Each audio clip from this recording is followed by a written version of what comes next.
안녕하세요. 제가 이곳에 사연을 올리는 날이 있을 줄은 정말 몰랐습니다. 진짜 사람 인생은 아무도 모르는 것 같아요. 저는 어려서부터 사람을 많이 만나봤고 눈썰미도 있고 사람 보는 눈도 있어서 적어도 사람한테 뒤통수 맞을 줄은 꿈에도 없을 줄 알았는데 진짜 살다 살다 이런 일이 다 있네요. 암튼지간에 어딜 가나 종잡을 수 없는 인간 말종들이 있다는 게 문제인 것 같아요. 바로 얼마 전까지 결혼하려고 했던 예비 신랑과 시모가 그런 인간들인데요. 그 인간들 욕을 하지 않으면 정말 화병이 나 죽을 것 같아서 이곳 채널에 속 시원히 털어놓기 위해 용기 내서 사연을 쓰게 되었습니다. 사실 대한민국 여자들 치고 신랑이랑 시어머니 때문에 속상한 적 없는 사람이 어디 있겠어요. 아무리 시대가 바뀌었다지만 우리나라에 아들 가졌답시고 며느리한테 유세하는 시어머니며 지가 못한 효도를 부인한테 대신시키는 못난 놈들이 얼마나 많은지 다들 잘 아실 겁니다. 근데 저희 시어머니는 생각하면 할수록 정말 상종 못할 인간인 것 같아요. 이 인간이 얼마나 몹쓸 인간인지 하나하나 다 까발려 볼게요. 저는 현재 36살의 변호사인데요. 이름만 대면 다 아는 대형 로펌에 다니고 있습니다. 억대 연봉을 받는 데다가 재판과 업무에 시달리느라 매일 야근을 하다 보니 일이 바빠서 돈 쓸 시간이 없다 보니 변호사 10년 차가 된 지금 제 명의로 된 강남 아파트 한 채와 여의도 오피스텔 2채, 홍대 상가 3개 정도 가지고 있습니다. 이게 제가 벌어서 산 것도 있는데 상가랑 오피스텔은 저희 부모님이 저한테 미리 증여해 준 거라서 부모님 덕도 있어요. 제 입으로 이런 말하기 좀 민망한데 친구들이 저한테 전생에 나라를 구했다고 복이 많다고 말하기도 합니다. 유복한 부모님 밑에서 외동딸로 자라나서 뭐 하나 부족함 없이 컸던 것 같아요. 남들 하나씩은 있는 가정사나 결핍 같은 것도 저에게는 전혀 없을 정도로 제가 생각해도 운이 좋은 팔자라고는 생각해요.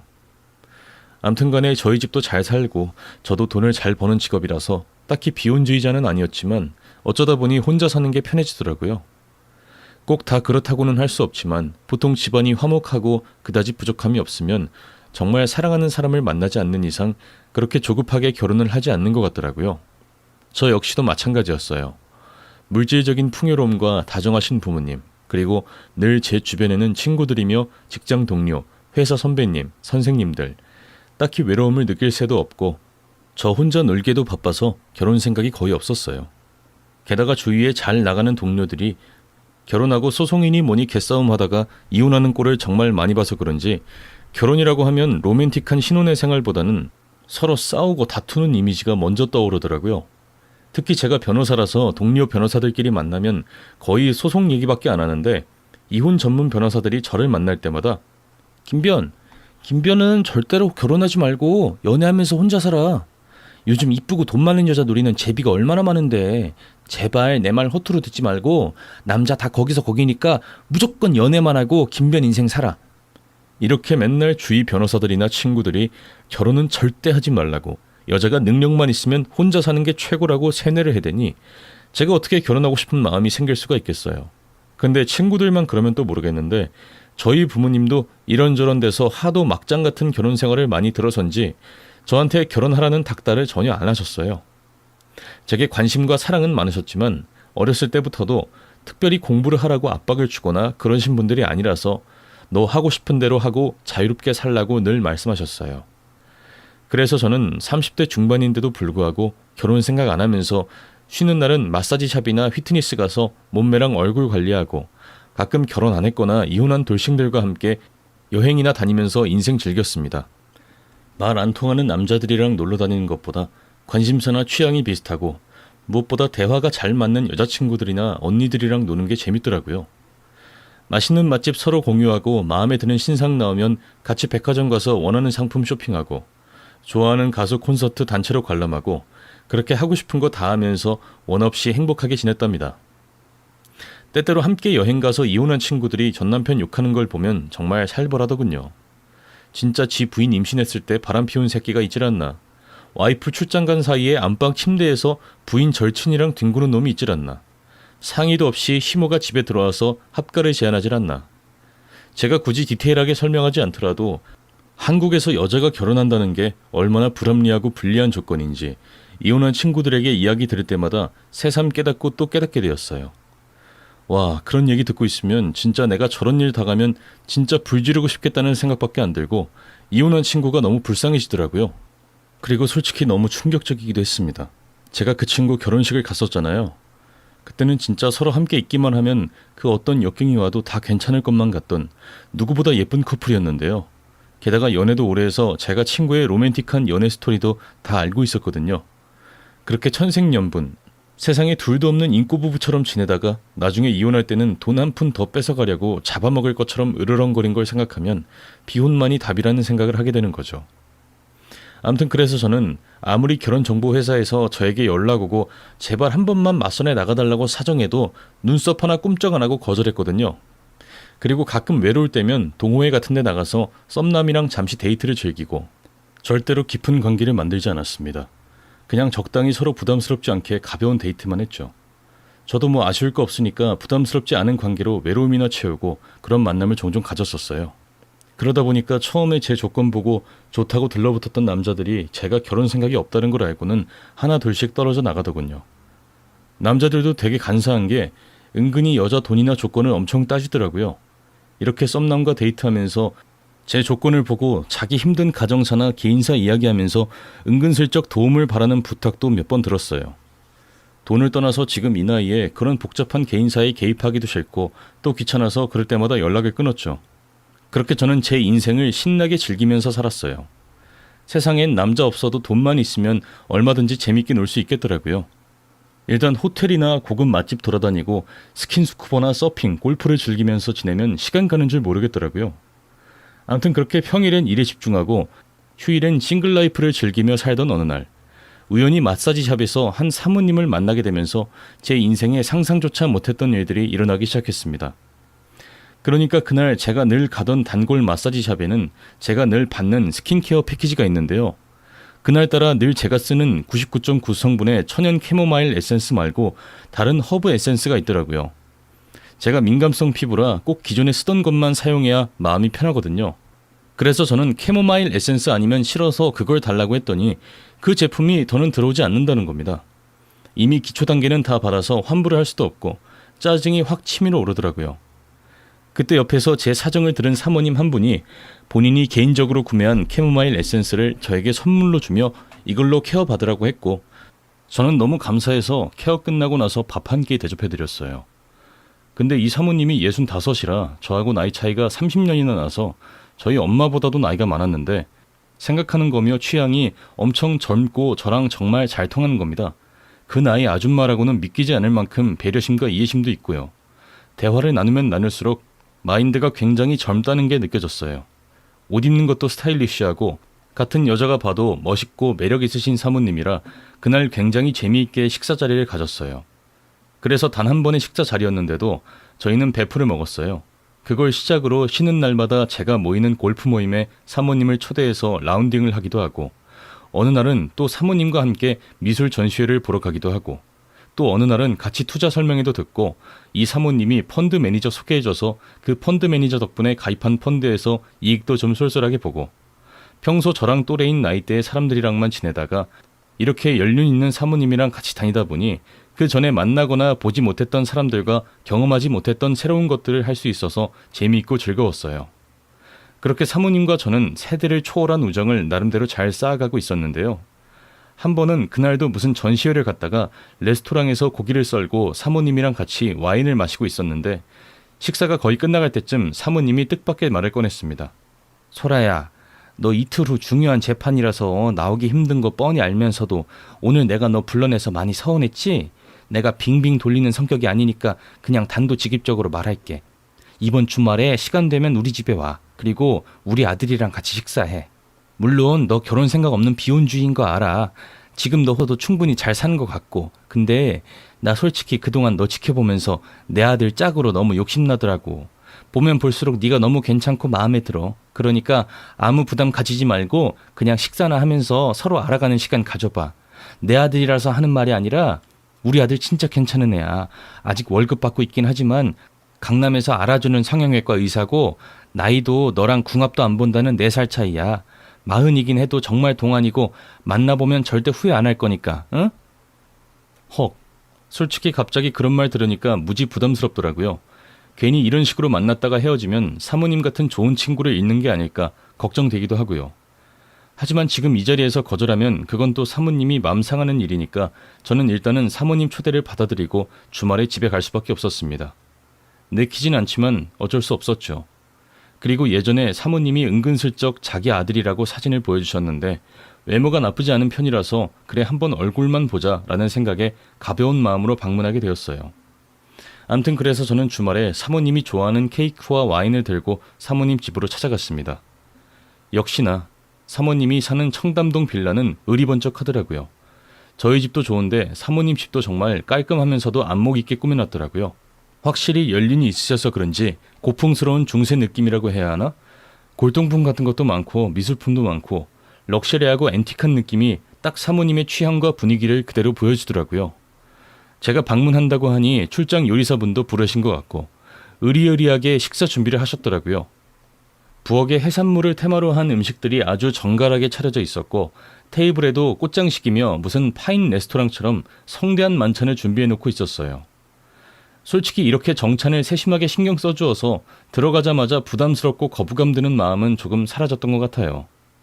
사모님은 아주 저를 환대해주고 사장님과 사모님 아들 이주호도 저를 예의 바르게 대해주더라고요. 특히 이주호 얼굴 보고 솔직히 안 설렜다면 거짓말이었습니다. 사모님 핸드폰 사진으로 봤을 때보다 훨씬 훤칠하게 잘생겼더라고요. 사진에는 얼굴만 나와서 그렇게 키가 큰 줄 몰랐었는데요. 키도 180이 훨씬 넘고 또 운동을 해서 몸도 탄탄해 보이고 제가 생각했던 것보다 훨씬 호감형이었어요. 성형외과 의사여서 그런가 본인도 성형을 받은 게 아닌가 의심스러울 정도로 관리를 잘해서 40살이라곤 하지만 30대 초반으로도 보일 정도로 동안에다가 미남이더라고요. 왜 사모님이 그렇게 자신 있어 하면서 만나보라고 했는지 알 것 같았습니다. 암튼 이주호의 얼굴과 웃음에 이미 반쯤 홀려 있었던 저는 식사 내내 매너 있고 젠틀하게 저를 대해주는 모습에 2번 반했습니다. 좋은 집안에서 좋은 교육과 부모님의 올바른 사랑을 받고 자란 남자 느낌이 난다고 해야 할까? 저를 챙겨주는 모습이나 대화 매너가 신사라는 단어는 이런 남자를 지칭할 때 사용하는구나 라고 느낄 정도로 성격이나 인품도 너무나 훌륭했어요. 솔직히 저렇게 완벽한 남자가 왜 여태까지 장가를 못 갔나 본인이 가기 싫어도 주변에서 가만 안 놔둘 텐데 그런 게 의문스러울 뿐이었죠. 암튼 그렇게 맛있는 식사를 하자 사모님과 남편분이 자리를 피해주고 이주호와 저 둘만의 티타임을 가지게 되었을 때 이주호가 망설임 없이 얘기하더군요.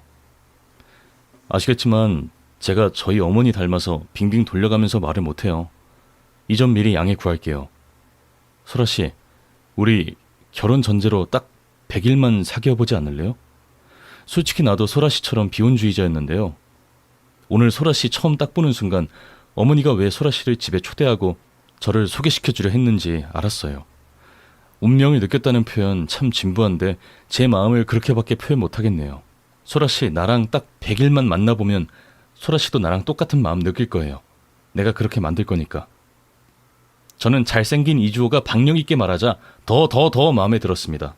솔직히 저도 어디 가서 빠지지 않고 많이는 아니지만 남자도 만날 만큼 만나보았는데요.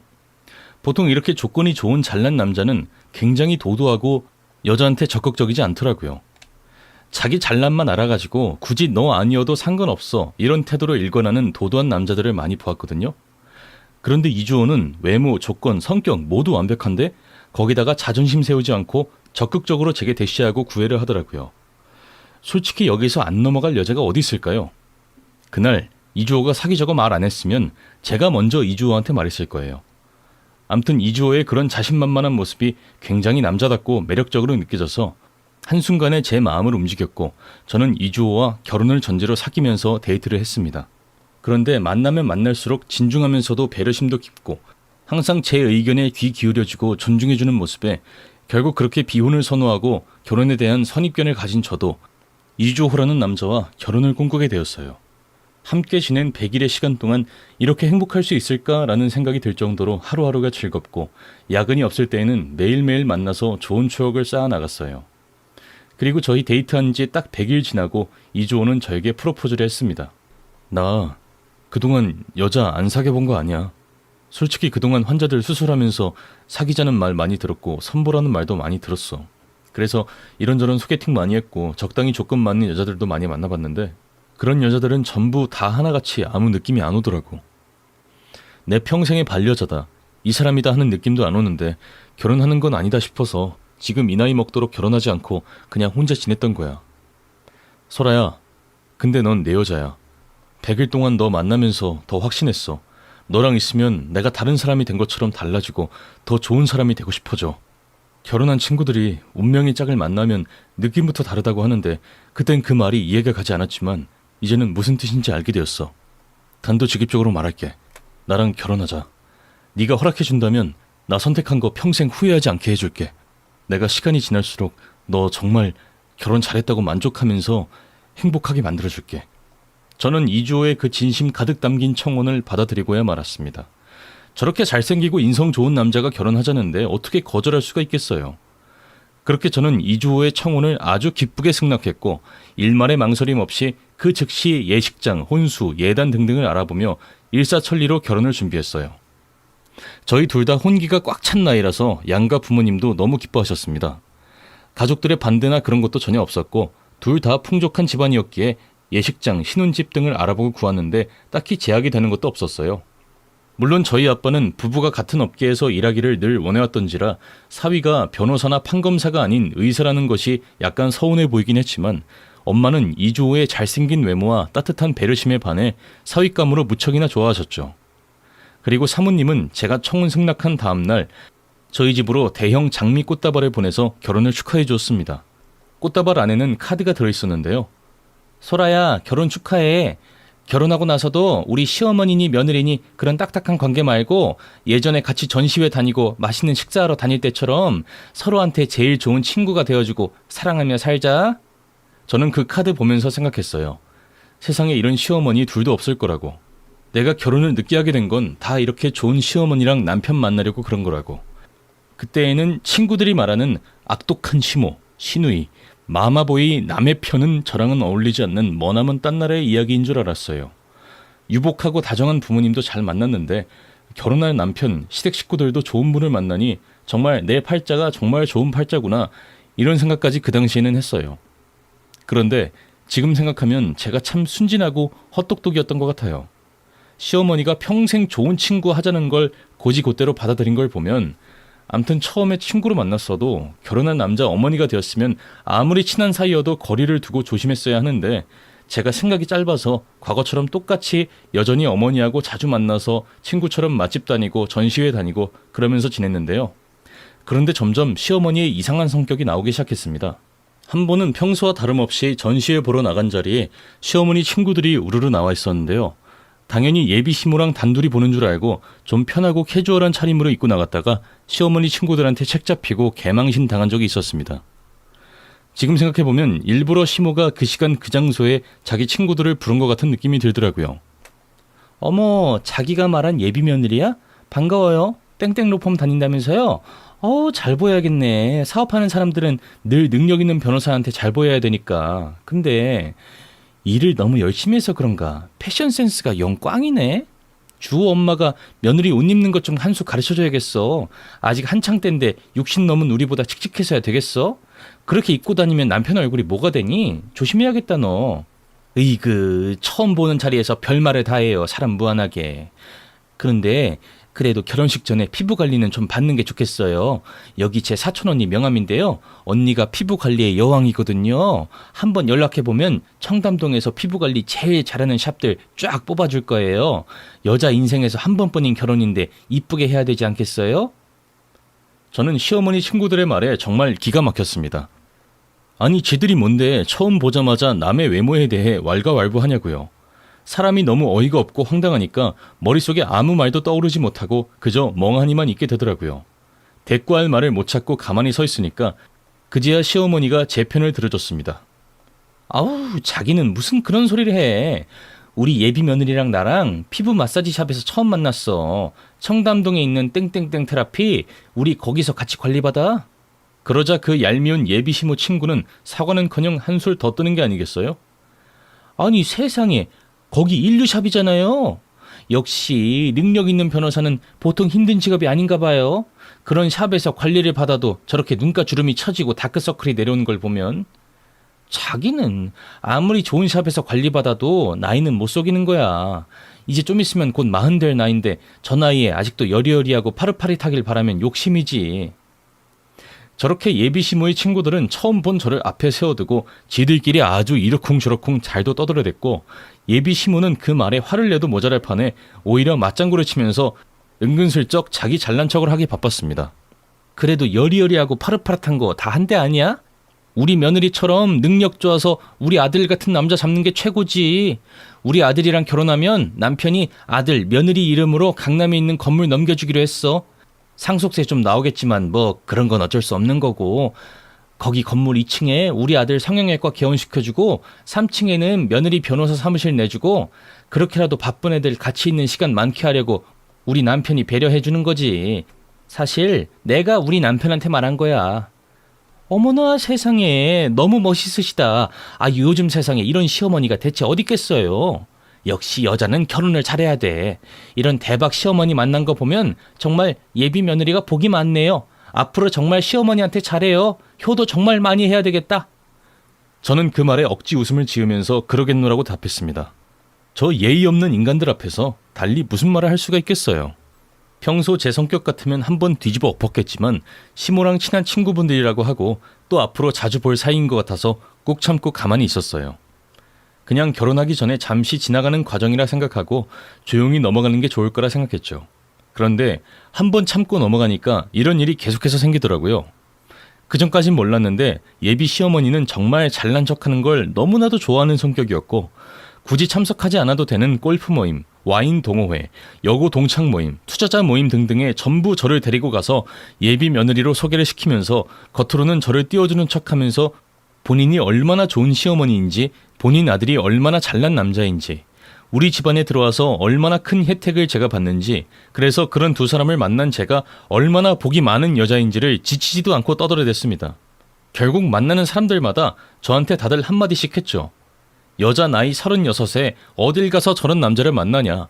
건물주 시아버지에 교양 있는 시어머니에 성형외과 남편까지 전생에 나라를 구했나 보다. 무조건 어른들 말씀에 내내거리면서 감사하게 지내라. 솔직히 저 나이면 아무리 변호사고 돈 많이 벌어도 웬만하면 제처 자리고 정말 운 좋아서 어린 놈 만난다 해도 어디 이상한 데서 제비나 만나지 않겠냐. 예비 며느님이 정말 신데렐라다. 뭐 이런 식으로 말을 하더라고요. 정말 이런 자존심 상하는 말을 수도 없이 들었답니다. 참나, 모르는 사람이 들으면 제가 무슨 찢어지게 가난한 집안에 돈 한 푼도 못 버는 백수인 줄 알겠더라니까요.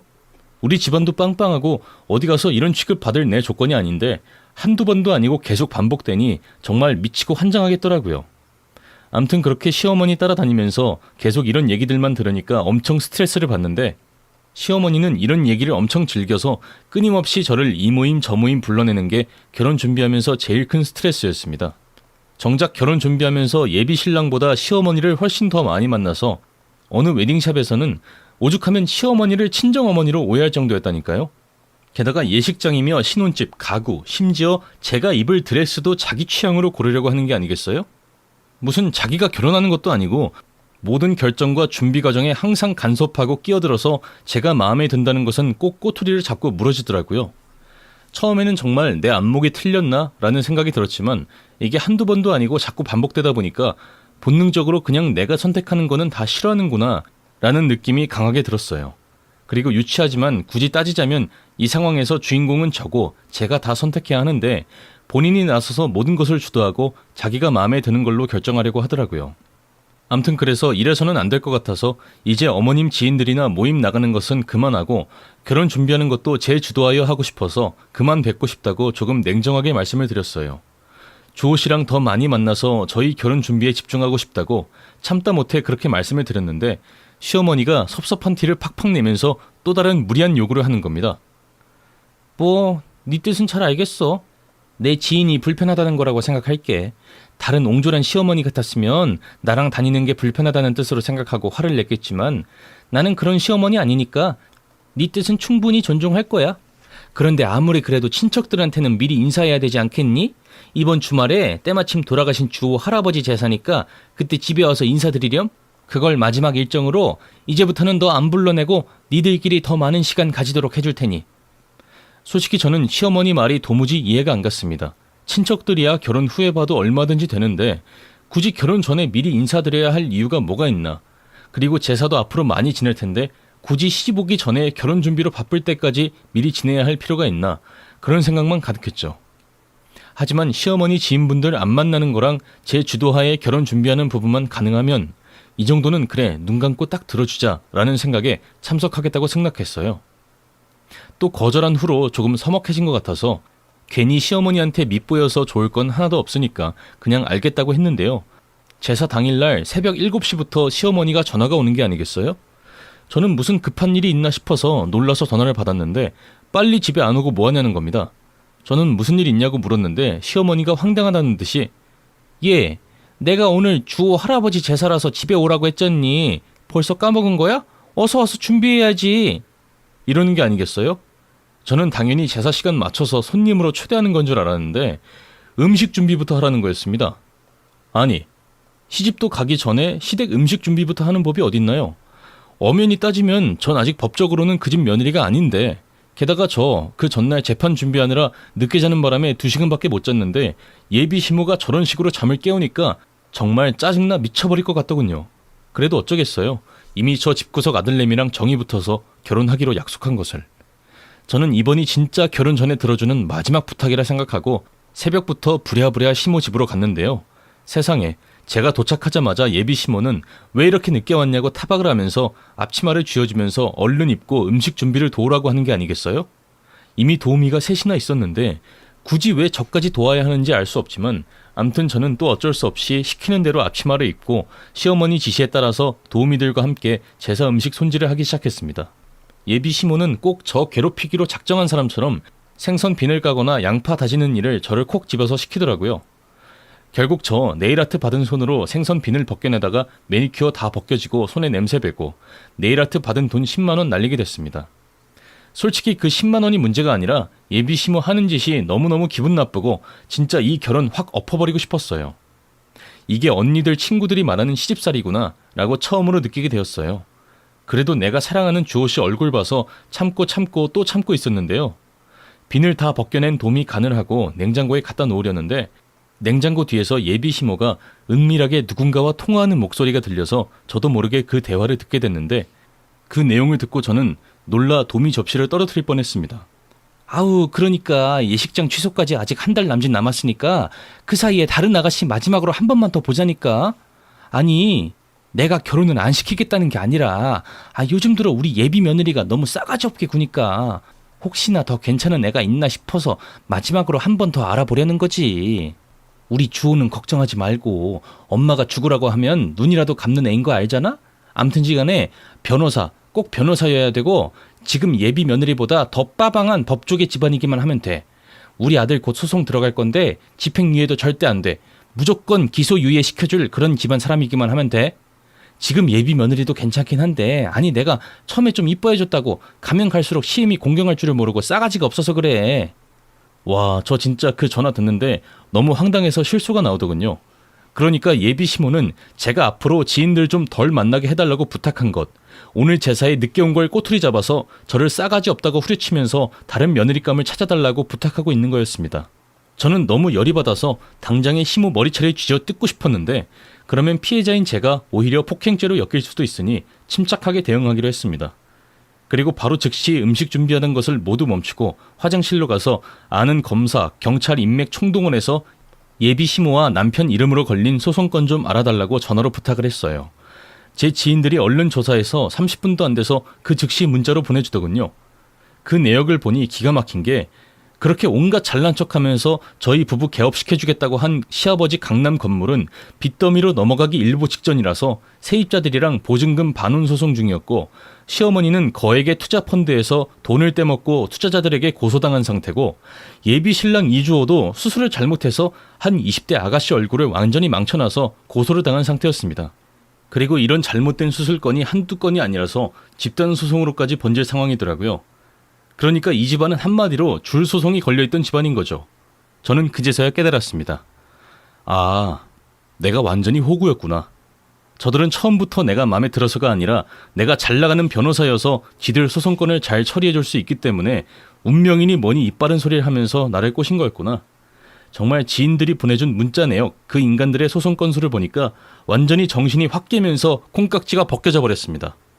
당장에 그 집 구석 빠져나와서 저 또한 기만에 의한 사기로 고소를 하고 싶었지만 이렇게 순순히 물러나기엔 그간 당해온 일들이 너무 억울했습니다. 그래서 저는 일단은 아무 일 없는 척하면서 조용히 다시 부엌으로 나가 제사 음식 준비를 돕고 가족들과 친인척들이 모두 모이길 기다리고 있었죠. 그리고 마침내 이주호 할아버지 제사가 시작되고 모든 친척들이 모였을 때 아무것도 모르는 시어머니가 말했습니다. 예, 우리 집안이 대대로 내려오는 양반의 핏줄이고 명문 집안이다. 너는 이런 집안에 시집 오는 걸 정말 행운으로 알아야 돼. 어서 주호 할아버지 자네 예비 손주 며느리로서 술을 따르렴. 그래서 저는 시어머니가 쥐어주는 청아를 받아들고 술잔에 따른 다음에 그 술잔을 시어머니 얼굴에 부어버렸습니다. 예비 시모는 너무 놀라서 이게 무슨 짓이냐고, 미친 거냐고 꽥꽥 소리를 질러댔고 지켜보던 친척들도 너무 놀라서 저를 나무라는데 제가 핸드폰 문자 내역들을 보여줬습니다. 이거 보면 왜 그런지 알 거라고요. 이주호는 제 말에 핸드폰을 빼앗아 지네 집안 고소 고발건이 가득 담긴 문자들을 보고 얼굴이 빨개졌고 예비 시아버지 또한 그 내역들을 보고는 하얗게 얼굴이 질려 아무 말도 못하더군요. 그러자 예비 시모는 무슨 일이냐고, 왜 전현한테 아무 말도 못하냐고 분하다고 소리치면서 아예 술을 통째로 들어서 제 얼굴에 뿌려대고 난리를 쳐댔고 이주호와 시아버지가 말리느라 제사상은 한순간에 아수라장이 됐습니다. 저는 난리치는 예비 시모에게 말했어요. 이 여자야, 예비 며느리 앞에서 잘난 척하고 싶었으면 진짜 잘난 사람이 되지 그랬어. 어차피 곧 넘어갈 남편 건물 자랑은 왜 그렇게 됐어? 남의 얼굴 조져놓은 당신 아들 자랑은 왜 그렇게 된 거야? 그리고 무엇보다 투자자 돈 떼먹고 고소당한 당신이 내 도움을 받겠다면서도 날 그따위로 대한 게 이해가 안 돼. 머리가 나쁜 건지 생각이 없는 건지 뭔지 몰라도 앞으로 나 말고 다른 예비 며느리한테는 그러지 마라. 다른 변호사 예비 며느리 구한다고 했지? 아마 쉽지 않을 거야. 변호사들이 바보도 아니고 이런 집구석에서 소송 뒤처리 해주려고 들어올 사람이 어디 있겠어? 그리고 변호사 바닥 좁아서 나한테 이 짓거리 하려고 한 거 딱 한 달이면 소문 쫙 다 나서 다른 변호사 구하기 힘들 거야. 아, 그래도 나라에서 붙여주는 국선 변호사는 구할 수 있겠네? 근데 사설 변호사는 아닐 거야. 왜냐면 기본적으로 변호사들은 범법자들을 너무너무 혐오하거든. 그러자 제 얘기를 다 들은 예비 시모, 아니 이제 시모도 아닌 전상민은 저를 가만 안 두겠다면서 제 머리채를 잡으려고 달려들었고 저는 달려오는 시모 앞에 제사상을 확 엎어버렸습니다. 그 순간 모든 사람들이 놀라서 저를 보더라고요. 저는 그러거나 말거나 앞으로는 인생 그따위로 살지 말라고 가운데 손가락을 날려주고는 미련 없이 그 집을 빠져나왔습니다. 그리고 제 지인들한테 전화를 걸어서 자초지종을 설명하고 제가 저 미친 예비시모 전상미와 알고 보니 찌질하고 능력 없는 예비신랑 이주호한테 제대로 이용당할 뻔한 걸 전부 털어놓았습니다. 제 지인들 전부 다 자기가 당한 것처럼 화를 내더라고요. 그도 그럴 것이 지들 소송에 변호사인 저를 이용하려고 결혼까지 했다는 게 너무 악랄하고 비열하고 죄질이 나쁜 인간들이니까요. 무엇보다 이 일에 제일 분노한 건 저희 엄마 아빠였습니다. 특히 저희 아버지가 부장판사 출신으로 정년퇴임을 하신 분이라 제가 이런 일을 당한 게 너무나 수치스럽고 분하셨나 봐요. 아빠는 제 얘기 듣자마자 현직 판사로 재직 중인 삼촌이랑 현직 검사인 고모한테 전화 걸어서 저 인간들 소송건 어떻게 돼가는지 확실히 살펴보고 이상한 점 있으면 절대로 넘어가지 말고 기소 잘 되는지 꼭 살펴보라고 했습니다. 이주호는 꽃다운 대학생 얼굴 망치고도 죄 받기는 싫은지 꼴에 인류 로펌 변호사를 선임했던데 때마침 제 대학 동기더라고요. 오랜만에 안부 전화 한 통 넣고 내친 김에 동창들한테 오랜만에 전화 한 통씩 다 돌렸습니다. 그렇게 저랑 저희 아빠 법조계 인맥을 아주 풀 가동한 결과 어떻게든 죄를 피하려고 하던 이주호는 유죄가 인정되어 기소가 되었고 이주호 아버지 건물 소송은 세입자가 승소하면서 경매로 넘어가고 이주호 엄마는 빚쟁이 피해서 집에 있는 폐물이나 명품백들을 몰래 팔고 다닌다더군요. 아주 그냥 인생 폭망한 거죠.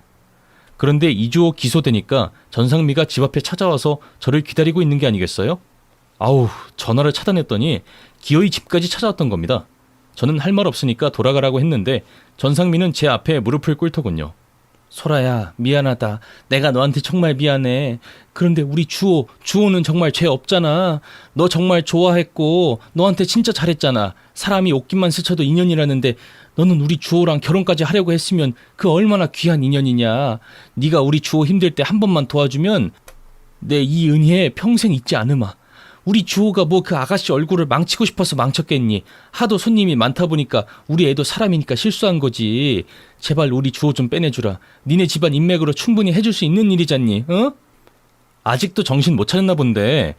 저한테 이럴 시간에 피해자한테 가서 사과라도 하시고 합의라도 시도해봐요. 나는 당신 얼굴 2번 다시 보기 싫고 주호 씨한테도 오만정 다 떨어졌으니까. 냉정한 제 말에 전상민은 또 흥분해서 막 욕을 하기 시작했는데요. 그러거나 말거나 저는 집으로 들어가 버렸고 전상민은 저희 집 앞에서 계속 고래고래 소리를 질렀습니다. 저는 어쩔 수 없이 전상미한테 당했던 빚쟁이들한테 연락해서 주소를 알려줬고 결국 전상민은 그렇게 피해 다니던 빚쟁이들한테 끌려가고 말았어요. 저도 그렇게까지 하려던 건 아니었는데 무식하게 고래고래 소리 지르니까 동네 창피해서 어쩔 수가 없었죠. 암튼간에 이주호는 과실이 인정돼서 피해자에게 1억 이상 물어주라는 판결이 나왔기 때문에 앞으로 다시 성형외과 의사로 밥 먹고 살기 힘들어 보여요.